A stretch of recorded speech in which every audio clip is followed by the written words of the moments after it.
Saya mau katakan satu hal. Dalam menjalani hidup setiap hari, entahkah itu bersosial, entahkah berkomunikasi dengan Tuhan, jangan pernah bertarung. Anda akan kalah. Hidup kita adalah nol. Kita tidak punya kredit apapun. Mulai dari lahir, bangun tidur, selamat dari kecelakaan atau kesusahan, sampai pada kematian, semua adalah anugerah. Jangan bilang mari menginjil Yesus segera datang. Yesus datang itu urusannya. Kita nggak usah usik-usik Yesus mau datang mau nggak, itu urusannya.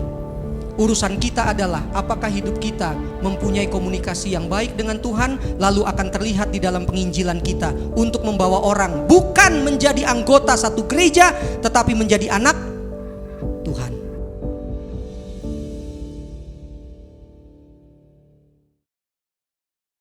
Shalom.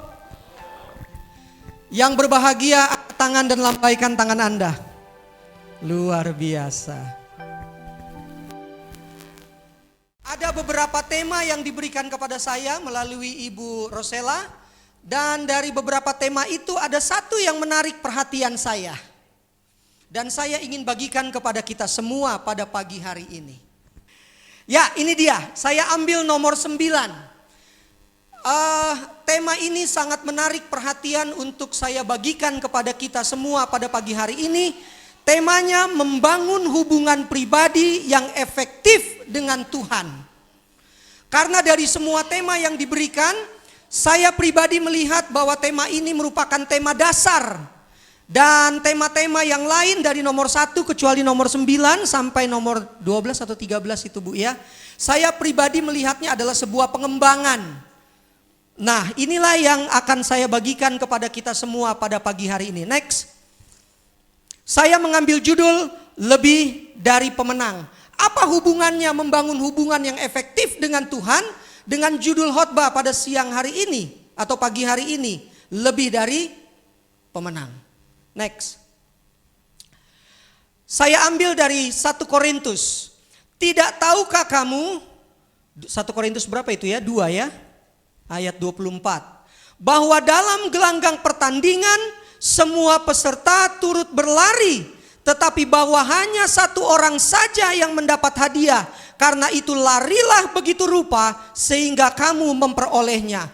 Namanya pertandingan, minimal ada 3 yang juara. Juara 1, juara 2 dan juara 3. Tetapi konsep pada pagi hari ini, ada yang lebih daripada pemenang. Seperti apa lebih daripada pemenang itu? Next, Peter.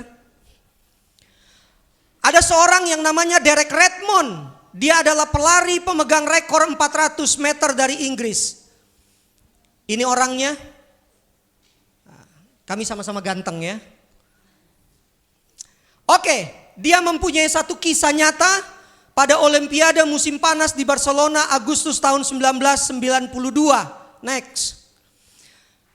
Para pelari sudah siap di garis start. Dan semua sudah mengambil ancang-ancang. Dan ketika pistol dibunyikan, maka seluruh pelari berlari pada lintasannya masing-masing. Termasuk Derek Redmond. Next. Tetapi baru di 150 meter Derek Redmond berhenti. Dia terkena yang disebut dengan hamstring. Saya coba buka apa itu hamstring di Google. Rupanya itu adalah satu cedera di bagian betis. Dan itu sakit sekali. Kalau dipaksakan maka betis itu akan putus. Maksud saya bagian urat-urat ataupun otot-otot di betis bagian belakang itu akan putus. Bila mana itu dipaksakan. Next. Bahasa Inggrisnya agony. Agony adalah sakit yang luar biasa. Derek Redmond terkapar di arena lari. Next. Tetapi saudara tahu apa yang terjadi? Apakah Derek Redmond menyerah? Tidak. Dia bangkit semampu yang dapat dilakukannya. Dengan terpincang-pincang menahan rasa sakit, dia melanjutkan larinya. Pertanyaan saya, di mana pelari yang lain Bapak Ibu? Pertanyaan saya, di mana pelari yang lain? Sudah menyelesaikan? Finish. Dan saya tidak tahu siapa yang juara pada saat itu. Juara 1, juara 2, juara 3. Beberapa ofisial mendekatinya dan menyuruhnya berhenti. Namun Derek tidak menggubrisnya. Ia terus berlari. Next. Bahkan pihak keamanan pun sudah melarangnya. Tiba-tiba seseorang menerobos penjaga pihak keamanan stadion dan dia merangkul Derek. Next. Orang itu berkata, kamu tidak mungkin bisa menang. Enggak, juara itu sudah ada di depan Bapak Ibu. Tapi Derek berkata, no, I have to run until finish. Saya harus berlari sampai finish. Next. Orang itu berkata, kalau begitu mari kita sama-sama berlari. Together we run. Demikianlah mereka berlari sepanjang lintasan sampai garis finish. Saudara, juara sudah didapatkan. Tetapi kegigihan Derek memukau penonton pada gelanggang lari saat itu. Apa yang mereka lakukan? Mereka terdiam. Semua mata hanya memandang Derek Redmond. Tidak ada satu mata penonton yang melihat pelari yang menjadi pemenang juara 1 pada saat itu. Next. Saudara bisa lihat berapa jumlah penonton saat itu? 65.000 penonton melakukan standing ovation. Saudara tahu apa itu standing ovation? Berdiri sambil bertepuk tangan. Bertepuk tangan bukan untuk juara pertama, tetapi untuk seorang yang lari paling belakang, yang akan menyelesaikan garis finish. Derek Redmond kalah dari lomba, namun ia memenangkan hati penonton. Dia mengalahkan rasa sakitnya dan memenangkan lomba untuk dirinya sendiri. Dan yang ada di sebelahnya adalah ayah yang tercinta. Mari kita lihat film berikut ini.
When troubles come and my heart burdened be, then I am still and wait here in the silence until you come and sit a while with me.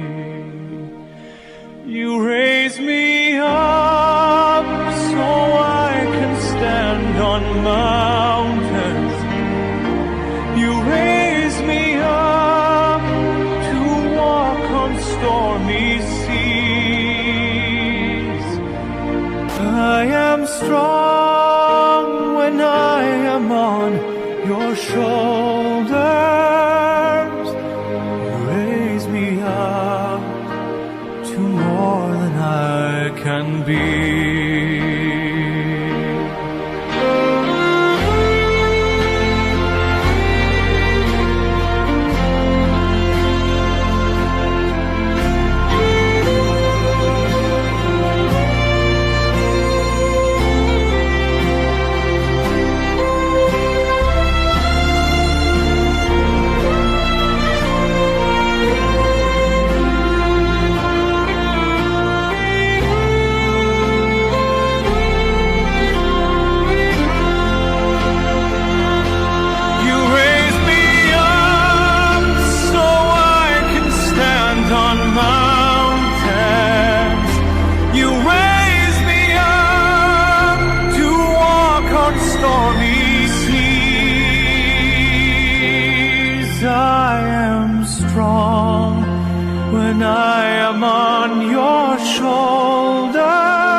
up to more than I can be.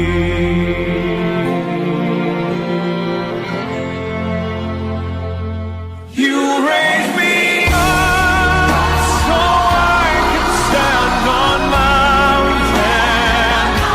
You raise me up to walk on stormy seas. I am strong when I am on your shoulders. Raise me up to more than I can be. You raise me up so I can stand on mountains.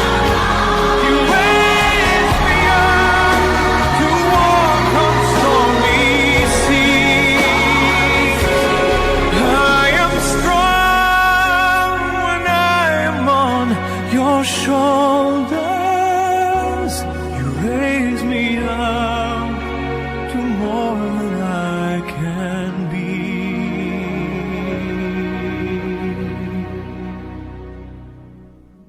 You raise me up to more than I. Oke, terima kasih.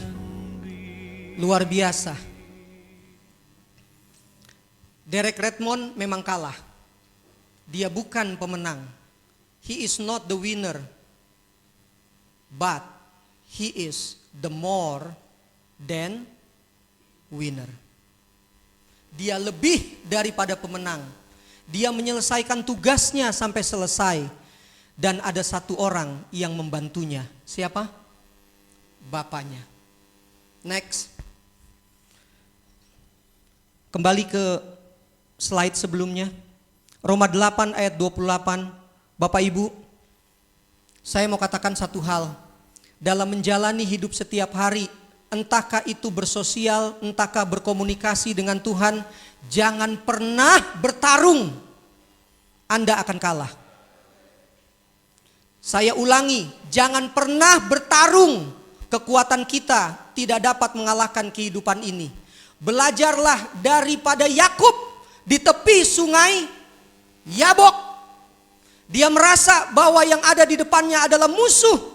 Tetapi ketika fajar menyingsing, lalu ketika pangkal pahanya dicolek oleh Tuhan, di situ dia sadar, saya salah bertarung sepanjang malam. Karena yang saya lawan bukanlah lawan. Yang saya pertarungkan bukanlah lawan. Yang saya hadapi bukanlah lawan, tetapi kawan. Karena kalau itu adalah lawan, maka Yakub sudah mati dari tadi malam. Maka pagi itu dia rubah konsep berpikirnya. Saya tidak akan pernah bertarung, tetapi saya akan bergantung kepada Tuhan. Saudara, apa yang kita punya di muka bumi ini semua nol. Bergantunglah, gantilah bertarung itu dengan bergantung kepada Tuhan. Sama seperti Derek Redmond bergantung kepada bapaknya. Bapaknya membawa dia sampai di garis finish. Kita tidak tahu umur kita sampai di mana. Tetapi itulah mana kita bergantung kepada Tuhan. Dia akan bawa kita sampai garis finish. Amin. Next. Membangun hubungan pribadi yang efektif dengan Tuhan harus dilandasi dengan sebuah kesadaran dan pemahaman bahwa Tuhan itu berbelas kasihan dan punya rencana yang baik. Saudara lihat gambar ini, maka saudara akan terbuka pemikirannya. Lihat ketika Anda dan saya dilahirkan, tidak ada kekuatan seorang ibu di dalam melahirkan. Tetapi Tuhan yang memberi kekuatan, Tuhan yang merencanakan seseorang lahir. Tidak ada seorang manusia pun yang berpikir bahwa dia akan dilahirkan. Betul? Ketika Anda dan saya dilahirkan, itu anugerah enggak? Anugerah. Itu bukan kemauan kita. Kita tidak dapat memilih di keluarga siapa kita dilahirkan. Tapi semua orang yang dilahirkan, di orang miskin, di orang kaya, di orang pendidikan, di orang tidak berpendidikan, semua adalah anugerah. Lihat gambar berikutnya. Ketika kita bangun dari tidur, saya mau tanya, adakah di antara kita yang tahu bahwa detik-detik di mana kita mau bangun, kita tahu bahwa kita akan bangun? Tiba-tiba saja kita buka mata. Oh Tuhan, saya bangun, terima kasih. Itu kekuatan kita atau anugerah? Jangan ada orang yang memegahkan diri untuk itu. Tuhan bisa saja sebelum kita buka mata, Tuhan katakan, cukup hidupmu sampai di sini, tidur untuk selamanya. Anda tahu tidur untuk selamanya? Saya pun tidak tahu. Next, ketika seseorang selamat dari kecelakaan, apakah dia tahu bahwa dia akan selamat dari kecelakaan? Nobody knows. Hanya satu di antara dua, dia mati atau dia selamat. Dia selamat, itu anugerah? Anugerah. Gambar berikutnya. Ketika seseorang mati dan akhirnya dikubur di sana, itu anugerah atau musibah? Rasul Paulus katakan apa? Hidup adalah Kristus. Mati adalah keuntungan. Itu anugerah enggak? Berapa banyak orang yang sudah hidup, usianya sudah tua, lalu dia katakan, aduh Tuhan lupa sama saya sudah capek hidup. Saya minta mati sajalah. Ada banyak orang sakit, entah itu karena faktor alam atau karena perbuatan sendiri. Ketika dia sudah tidak tahan lagi, dia akan katakan apa? Mati sajalah. Saudara, jangan pernah cari mati, karena mati juga adalah anugerah.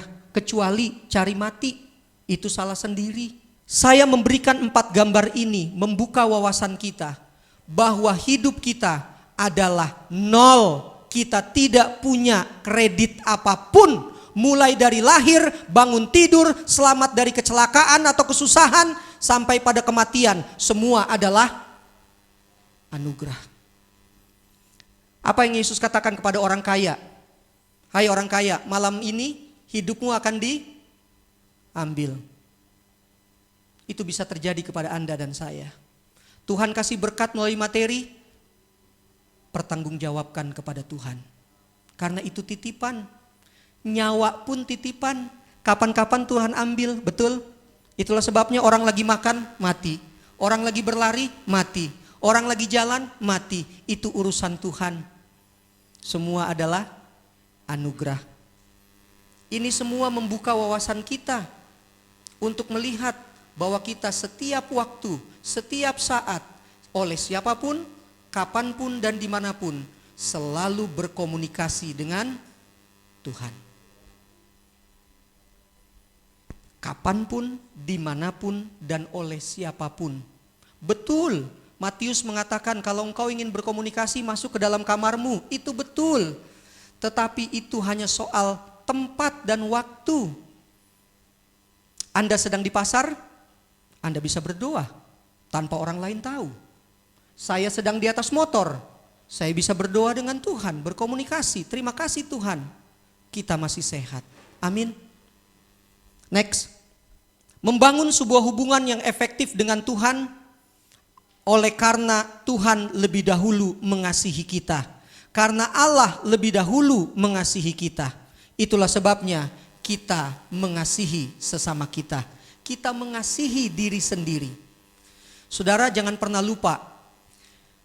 Jangan hanya hubungan horizontal dan vertikalnya. Hubungan internal pun harus diurus. Hubungan saya baik dengan istri, hubungan saya baik dengan Tuhan, tetapi internal saya enggak baik, enggak beres saudara. Beres dulu diri sendiri, baru bisa beres dengan sesama, dengan Tuhan. Setuju? Setuju. Dengan kata lain, internal harus dengan Tuhan, baru kita akan beres dengan sesama manusia. Saudara jangan rubah. Jangan pernah berharap saudara hubungan baik dengan manusia, lalu hubungan baik dengan Tuhan pasti. Buang itu semua. Urusan beres dulu dengan Tuhan, baru beres sesama manusia. Setuju? Tuhan gak bisa dibohongi Bapak Ibu, tapi manusia gampang dikibulin. Baik sekali ya Pendeta Budi itu, tapi urusan saya dengan Tuhan, internal dan vertikal kacau. Itu gak bisa dibohongi. Beres dulu dengan Tuhan, baru kita akan beres dengan sesama manusia. Next, sejak lahir hingga mati, dari bangun tidur hingga bangun tidur, Tuhan selalu menyertai. Saudara, Tuhan sudah atur hidup ini sedemikian rupa. Semakin kita atur, kacau enggak? Saya kasih masukan ke beberapa pemimpin di gereja saya. Saya katakan, Pak, penginjilan itu jangan program. Kalau penginjilan program, dia akan berhenti, Pak. Karena penginjilan itu tergantung kepada sumber daya, uang, betul? Kesempatan. Oke, dua ada, tapi uang enggak ada, berhenti dia.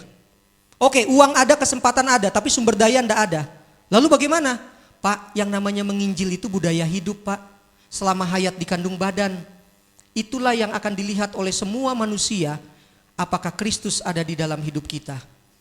Rasul Paulus katakan apa? Galatia 2 ayat 20. Hidupku bukan aku lagi, tetapi Kristus yang hidup di dalam diriku. Dan itu harus diimani. Dan itu harus dilaksanakan dalam kehidupan setiap hari. Itu bukan hanya slogan, terlalu banyak slogan di dalam gereja. Mau gereja manapun itu, saya tidak katakan salah. Tetapi kalau hanya sekedar slogan, buang itu. Mari menginjil, Yesus segera datang. Saya mau tanya, Anda menginjil, omong kosong. Saya mau katakan realistis, saudara. Jangan bilang mari menginjil, Yesus segera datang. Yesus datang itu urusannya. Kita nggak usah usik-usik Yesus mau datang, mau enggak, itu urusannya. Urusan kita adalah apakah hidup kita mempunyai komunikasi yang baik dengan Tuhan, lalu akan terlihat di dalam penginjilan kita untuk membawa orang bukan menjadi anggota satu gereja, tetapi menjadi anak Tuhan. Jadi saya katakan kepada para pimpinan saya, omong kosong itu, Pak, saya bilang. Karena saya punya dasar, menginjil harus budaya hidup. Kalau menginjil budaya hidup itu nggak bisa dipungkiri. Menginjil sekarang ada target, ada budget, betul nggak? Begitu budget dan target tercapai, berhenti nggak? Saya tidak itu katakan itu salah, tidak. Tetapi perlu pembenahan di segala bidang. Kalau penginjilan itu budaya hidup, satu, dia tidak dapat dibuat-buat. Yang kedua, orang akan melihat apakah Kristus ada dalam hidup kita atau tidak. Next. Hidup adalah anugerah. Next. Oleh sebab itu selama hayat di kandung badan, membangun hubungan pribadi yang efektif dengan Tuhan dilakukan dengan dasar bahwa Tuhan adalah pribadi pertama sebagai inisiator dan komunikator. Tuhan yang memberi hidup, maka berdasarkan itulah kita harus membangun hubungan yang baik dengan Tuhan setiap saat, kapan saja, di mana saja, oleh siapa saja. Tuhan tidak dapat dibatasi oleh ruang dan waktu. Next. Saudara, saya kasih contoh. Ini tahun 2016 ketika saya kuliah. Saya dapat surat hutang. Ini surat hutang, saudara. Ini tahun 2016. Kelihatan ya? Kelihatan ya? Berapa hutang saya? Berapa hutang saya? Enggak kelihatan ya? Hutang saya itu 14 juta Bapak Ibu. Itu 2016. Saya sudah banyak cerita sama Pak Moshe. Saya sekolah itu betul-betul tidak punya uang. Sampai istri saya katakan kau gila. Ya memang saya gila. GILA, gunakan iman lalu aman, saya bilang. Saya bersyukur kepada Tuhan, saya mendapatkan 2012, saya membuat surat tanda kutip pengunduran diri dari gereja. Saya fokus ke sekolah. Waktu saya mau sekolah itu, pimpinan saya tanya begini, memang kau punya uang? Enggak. Gila kau. Sama pimpinan saya dengan istri saya sama. Bilang saya gila. Lalu saya katakan begini, Pak, saya punya komunikasi yang bagus dengan Tuhan menurut saya. Sekarang saya mau dipakai oleh Tuhan. Saya cuma minta Tuhan tolong saya siapkan uang untuk menyelesaikan sekolah saya. Lalu di 2016 itu sudah mau ujian Bapak Ibu, ujian disertasi. Saya punya hutang 14 juta, saya nggak punya uang. Nanti kalau istri saya ke sini, saya main ke sini, boleh tanya istri saya, yang saya ceritakan betul atau enggak. Istri saya bilang begini, sudah setengah mati kau sekolah, lalu tiba-tiba di ujung kau harus gagal. Saudara, saya katakan tidak, saya harus selesaikan sekolah. Uangnya Urusan Tuhan lah, saya bilang. Itu urusan Tuhan. Lalu 2016 lewat, saudara. Masuk bulan Desember. Bulan Desember seorang teman menelepon saya. Bapak Ibu boleh percaya boleh tidak, di 2016 semua sudah pakai Android. Seorang Budi Kelana masih pakai HP yang flip up. Apa itu flip up? Yang dibuka begitu, yang masih manual. Lalu teman saya katakan begini, Bud, selamat tahun baru ya. Yo, selamat tahun baru. Kau nggak punya WA tah? Enggak. Kau memang sengaja nggak punya WA atau enggak?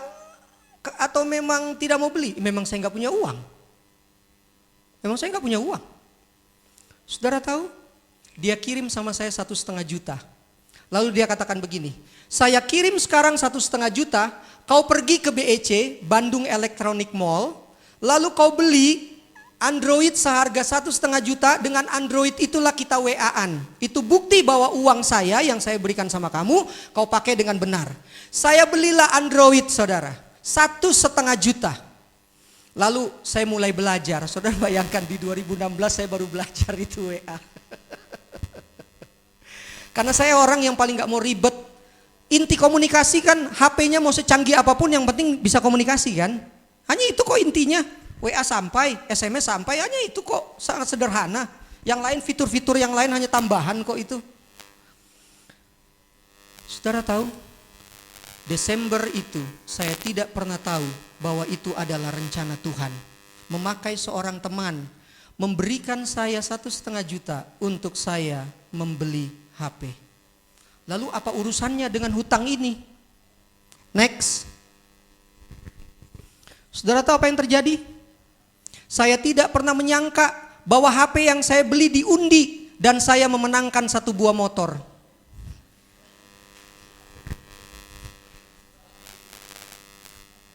Betul Pak, merinding saya Pak. Saya tanya terus sama Tuhan. Kata tanya artinya berkomunikasi. Tuhan, saya tidak pernah percaya bahwa Engkau mempermalukan saya. Yang sering adalah saya sering mempermalukan Tuhan. Betul? Iya. Tuhan, saya punya utang 14 juta. Saya mau tamatkan sekolah. Saya harus selesaikan sekolah. Sama seperti Derek Redmond tadi saudara. Sakit rasanya gak punya duit. Itulah sebabnya sama anak sering saya katakan, jangan pernah jadi orang miskin, jadi orang kaya. Saudara tahu, saya dipanggil. Pak Budi, selamat ya, Bapak mendapatkan hadiah pertama motor Supra X 125. Bohong saya bilang. Bapak nggak percaya? Oh saya nggak percaya saudara, beli HP dapat motor. Sebaliknya yang benar adalah beli motor, dapat HP, dapat kipas angin, dapat Magic Jar, betul ya? Ini beli HP dapat motor. Yang jadi masalah sekarang saya pusing. Begitu, saudara lihat itu saya pegang tangan kanan saya tuh lagi pegang HP itu HP. Sekarang yang jadi masalah, saya butuh duit bukan butuh motor. Karena saya sudah punya motor. Saya bawa pulang, sepanjang jalan saya tanya, "Ma, ini mau diapain motor?" Saudara tahu istri saya bilang apa? "Kok ya kamu bingung? Itu jalan Tuhan, jual motornya." Saudara, saya masukkan di WA, di Instagram atau apalah namanya, saya nggak peduli itu. Motor Grass dijual 14 juta rupiah. Saudara, ada satu anak anggota, namanya Alboin Purba. Ya, dia orang Cirebon, mungkin ada yang kenal. Saya tidak pernah tahu bahwa dia sedang mencari motor seharga 14 juta. Besok pagi, itu malamnya saya bawa ke rumah, besok pagi Alboin Purba sudah ada di rumah. Lalu dia katakan, dia panggil saya Babe. "Beh, gue lagi cari hadiah buat adik saya si Rahel. Tapi harga motornya 14 juta, tapi harus Grass. Tuh motor," saya bilang.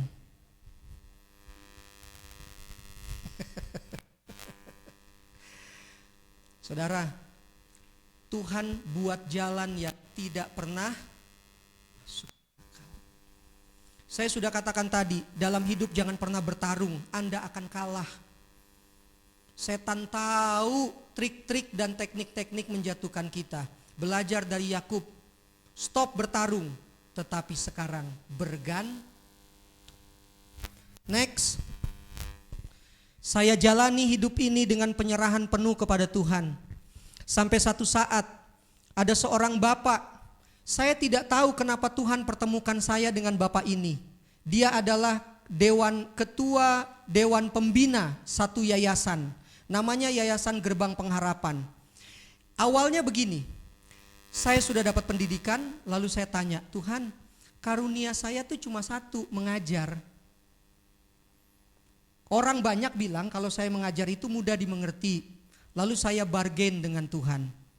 Tuhan, boleh enggak walaupun cuma satu talenta saya Tuhan pakai. Saya pengen banget punya sekolah Tuhan. Betul Bapak Ibu, Tuhan saya pengen punya sekolah. Saudara tahu saya bilang apa sama Tuhan? Enggak dibayar juga enggak apa-apa. Sampai istri saya bilang kau semakin gila. Walaupun bahasa itu bahasa suami istri ya, bahasa gaul. Pak, di mana-mana kerja itu dapat gaji, Pak. Sudah tahu apa? Kau nggak lihat? Hitung berkatmu satu-satu. Kalau saya mau cerita banyak, saudara. Sama seperti Bapak Ibu punya banyak mujizat, hanya versinya yang berbeda. Lalu saya katakan begini, Tuhan boleh nggak pertemukan dengan seseorang yang punya ide gila juga. Lalu entah bagaimana saya dipertemukan dengan seorang bapak yang namanya Pak Bumbu Nenggolan.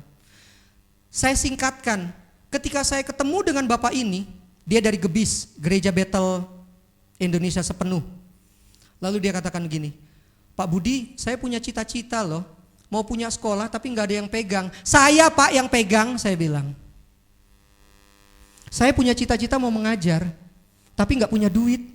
Sementara Tuhan kasih berkat sama orang yang punya duit tapi nggak tahu siapa yang mau dipercayakan untuk pegang sekolah. Lalu di bulan September yang lalu kami buka sekolah. Nama sekolahnya adalah Sekolah Alkitab Gerbang Pengharapan. Ini masih proses untuk menjadi sekolah tinggi teologi. Kami sedang berjuang untuk menembus Dirjen Bimas Kristen di Jakarta supaya kami mendapatkan izin penyelenggaraan.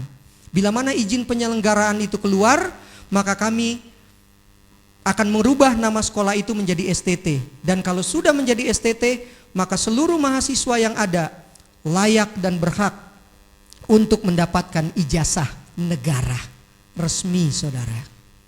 Sudah tahu apa yang kami lakukan? Kami tidak memungut biaya 1 sen pun dari mahasiswa. Tidak.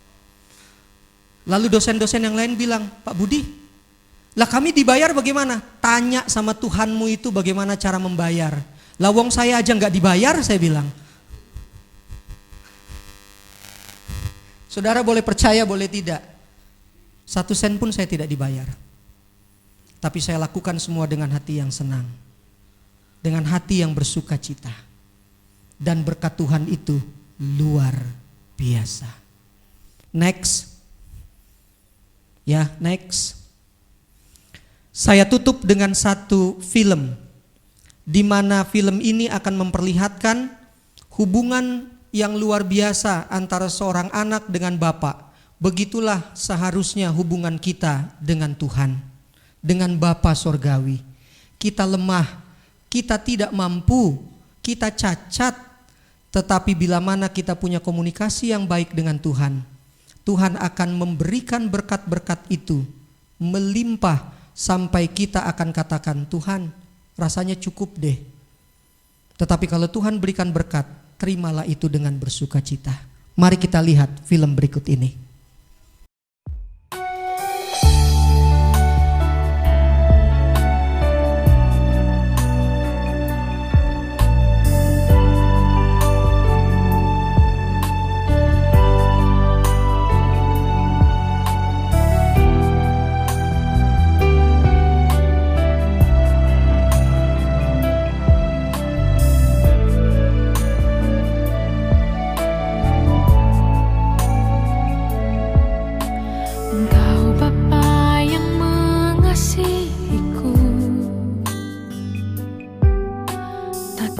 pandang bentuk dan rupaku, Engkau mengasihiku dengan sepenuh hati. Tak pernah sama seperti dunia ini.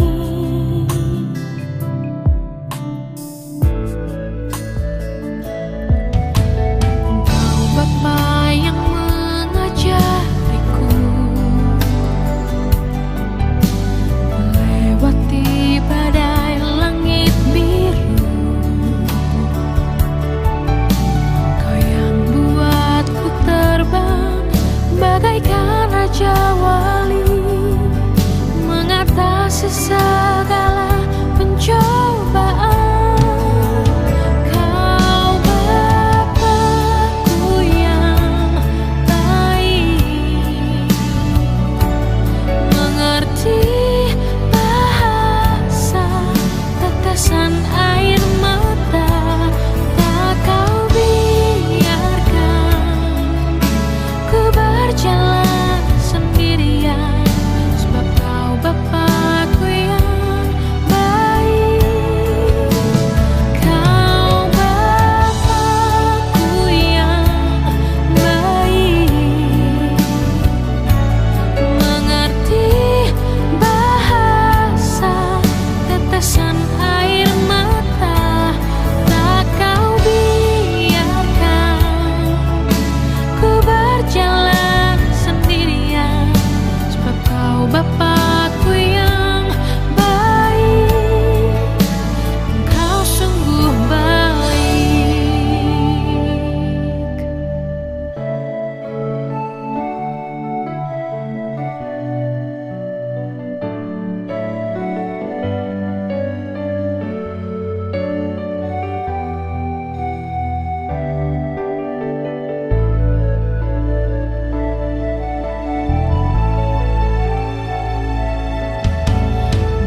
Bapa yang mengajariku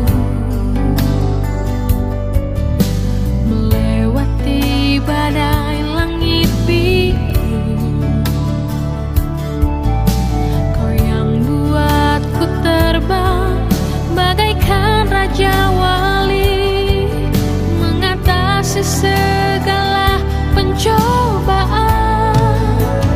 Kau Bapa-Ku yang baik, mengerti bahasa tetesan air mata. Tak Kau biarkan ku berjalan sendirian, sebab Kau Bapa-Ku yang baik. Kau Bapa-Ku yang baik, mengerti bahasa tetesan air mata. Tak Kau biarkan ku berjalan sendirian. Mulai hari ini, robah semua konsep bertarung di dalam hidup. Rubahlah menjadi bergantung kepada Tuhan. 2012 saya tanda kutip keluar dari organisasi untuk sekolah, dan memang betul saya sekolah. Dan semenjak itu, ini ada saksi hidup teman saya, Pak Moshe. Saya tidak punya pekerjaan tetap. Yang saya katakan sama Tuhan, kalau saya bekerja dalam pekerjaanmu, maka Engkau yang akan menghidupi keluarga saya. Dan itu terjadi, saudara. Saya tidak pernah tahu dari mana berkat-berkat itu datang.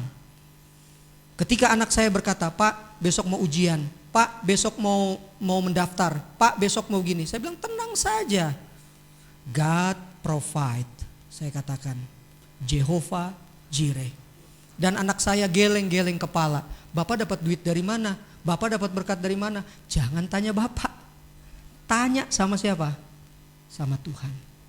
Saya membangun jemaat saya, membangun keluarga saya untuk selalu bergantung kepada Tuhan.